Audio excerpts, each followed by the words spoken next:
गुस्सा बहुत आता है तो एक बार ये कहानी जरूर पढ़े। गुस्सा आना एक स्वाभाविक सी बात है, लेकिन जब गुस्सा बार बार आने लगे और हर छोटी चीज पर आने लगे तो ये एक समस्या बन जाती है। ऐसा नहीं है कि गुस्सा करना एक बुरी आदत है। कई बार लोग प्यार से चीजें नहीं समझते, तो उन्हें समझाने के लिए गुस्सा करना एक जायज सी बात है। जिस तरह स्कूल में जब बच्चे प्यार से कहने पर होमवर्क नहीं करते तो टीचर गुस्से में उन्हें डांटता है या फिर डराता है ताकि बच्चा होमवर्क करे। और पढ़ाई भी इसी तरह निजी जिंदगी में भी कभी कभी हमें गुस्से का सहारा लेना पड़ता है। लेकिन कुछ लोग ऐसे होते हैं जिन्हें बात बात पर गुस्सा आ जाता है और वो लड़ना शुरू कर देते हैं। हर छोटी बात पर वो गर्म हो जाते हैं और बहस शुरू कर देते हैं। ज्यादा गुस्सा आना एक ऐसी समस्या है जो किसी भी इंसान को शैतान बना सकती है। जो लोग ज्यादा गुस्सा करते हैं उनसे लोग बात करना छोड़ देते हैं या फिर उनसे मतलब ही नहीं रखते, फिर चाहे वो व्यक्ति घर का हो या बाहर का। गुस्सा हमारे अंदर की एक भावना है जिसे हम काबू में कर सकते हैं। आज की इस मोटिवेशनल स्टोरी इंसान अकेला यूट्यूब चैनल के जरिए हम आपको इस बात की प्रेरणा देंगे कि कैसे आप अपने गुस्से पर काबू पा सकते हैं। इस गुस्से पर कहानी के जरिए आप जानेंगे कि क्यों ज्यादा गुस्सा आना हमारे और हमारे आसपास मौजूद लोगों के लिए बुरा है। ज्यादा गुस्सा दुखों का कारण ही बनता है। गुस्से पर प्रेरणादायक कहानी की सीख के जरिए आप अपने गुस्से को शांत कर सकते हैं। तो इंसान अकेला के स्टोरी को जरूर पढ़े। ये कहानी है श्याम नाम के एक लड़के की, जिसका एक परिवार था, अच्छी नौकरी थी और एक बेहतर जिंदगी भी।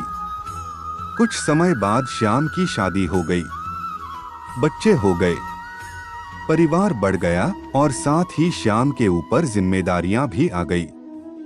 धीरे धीरे श्याम अपनी जिम्मेदारियों और घर की जरूरतें पूरी करने के दबाव से बहुत चिड़चिड़ा सा हो गया।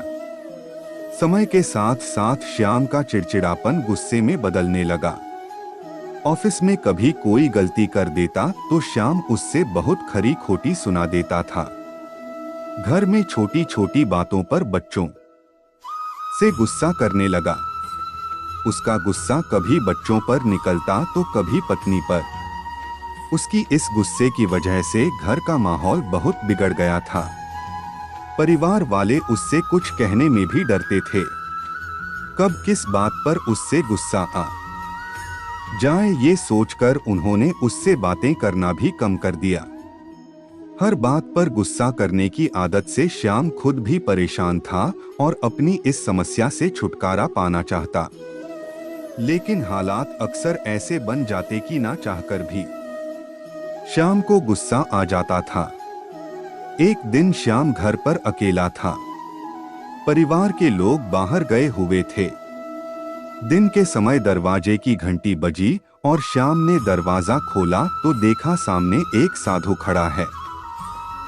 बिना कुछ सोचे समझे श्याम गुस्से में बोला, मेरे पास तुम्हें देने को कुछ नहीं है, यहाँ से निकल जाओ। साधु शांत रहे और बोले, बिना वजह इतना गुस्सा, मैं यहाँ तुझसे कुछ मांगने नहीं आया हूँ, बस एक पता पूछना था। लेकिन तुम्हारे व्यवहार को देखकर नहीं लगता कि तुम ये भी बताओगे।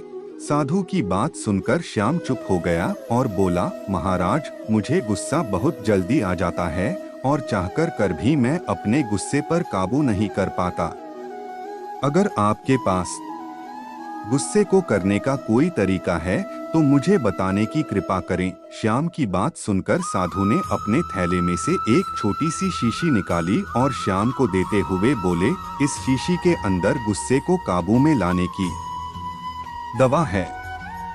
अगली बार जब भी तुम्हें गुस्से आए और तुम कुछ बोलने लगो तो उसी समय इस शीशी से एक ढक्कन दवा निकालकर अपने मुंह में डाल लेना और 15 मिनट तक उसे अपने मुंह में ही रखना। अगर उस बीच कुछ बोलोगे तो दवा का असर नहीं होगा। साधु की बात मानकर श्याम ने वो दवा अपने पास रख ली और अब जब भी उसे गुस्से आता तो वो गुस्से में कुछ बोलने से पहले दवा मुंह में डाल लेता। दवा मुंह में डालते ही श्याम 15 मिनट तक चुप रहता और 15 मिनट बाद उसका गुस्सा खुद की शांत हो जाता। श्याम लगातार ऐसा करता रहा और 10 दिनों के अंदर ही श्याम का गुस्सा कम होने लगा और बात बात पर गुस्सा करने की आदत भी छूट गई। कुछ दिन बाद श्याम को रास्ते में वो साधु फिर से मिल गया। उन्हें देखते ही श्याम ने प्रणाम किया और बोला, महाराज, आपकी दवा ने अपना असर दिखा दिया और मेरी गुस्सा करने की आदत भी छूट गई है। मेरे ऑफिस और मेरे घर का माहौल भी अब शांत हो गया है। मेरा चिड़चिड़ापन भी अब खत्म हो गया है। श्याम की बात सुनकर साधु ने मुस्कुराते हुए कहा, वह कोई दवा नहीं थी। उस शीशी में तो बस पानी भरा हुआ था। गुस्से का इलाज दवा नहीं बल्कि तुम्हारा चुप रहना था। गुस्से का इलाज हम किसी दवा से नहीं कर सकते, उसका इलाज केवल शांत रह कर ही किया जा सकता है। जब भी हमें गुस्सा आता है तो हम उल्टा सीधा बोलने लगते हैं या फिर बहस करने लगते हैं और ऐसे में हमारा गुस्सा और भी बढ़ जाता है। लेकिन इसके विपरीत अगर हम खुद को शांत कर लें और थोड़ा देर चुप हो जाएं तो गुस्सा अपने आप ही दूर हो जाता है। यही तुम्हारे साथ भी हुआ। गुस्से का इलाज सिर्फ शांत मन है। इस कहानी से आप ये तो जान गए होंगे कि किस तरह हम अपने गुस्से को शांत कर सकते हैं। ज्यादा गुस्सा आना या बात बात पर गुस्सा करना हमारे लिए नुकसानदायक ही होता है। गुस्सा में इंसान वो काम भी काम कर जाता है जो उसे नहीं करनी चाहिए। ऐसी बातें बोल जाता है जो उसे नहीं बोलनी चाहिए। इसलिए यदि आपको भी ये लगता है कि आप कई बार छोटी छोटी चीजों को लेकर ज्यादा गुस्सा करते हैं तो खुद को शांत करना सीखें। दूसरों की छोटी छोटी गलती को नजरअंदाज करना सीखें। घर, परिवार और ऑफिस में कभी कभी ऐसी बातें हो जाती हैं जिनकी वजह से हमें गुस्सा आ जाता है। ऐसे में जब भी कुछ ऐसी बात हो तो एकदम से रिएक्ट करने के बजाय थोड़ा सा रुक जाएं और चीखने चिल्लाने के बजाय शांत मन से उस बात को समझने की कोशिश करें और फिर दूसरे को समझाएं। गुस्से में अगर आप कुछ सुझाव भी देंगे तो वो किसी काम नहीं आएगा। इसलिए सबसे पहले खुद को शांत करें और उसके बाद निर्णय लें। कभी ये ना सोचें कि गुस्से में कहीं बात का असर ज्यादा होता है। भले सामने वाला एक बार आपका गुस्सा झेल ले, लेकिन बार बार आप सामने वाले पर गुस्सा होंगे तो वो या तो आपकी बात का उल्टा जवाब देने लग जाएगा या आपसे बात करना ही छोड़ देगा या फिर आपको ज्यादा मुंह ही नहीं लगाएगा। इसलिए लोगों को गुस्सा दिखाने के बजाय प्यार दिखाएं ताकि आपके रिश्ते बेहतर बने रहें और आपका कोई काम भी ना बिगड़े। तो इसी तरह के मोटिवेशन वीडियो देखने के लिए जुड़े रहिए आपके अपने YouTube चैनल इंसान अकेला के साथ। Thanks for watching videos. Please subscribe and like, share, comment my YouTube channel इंसान अकेला।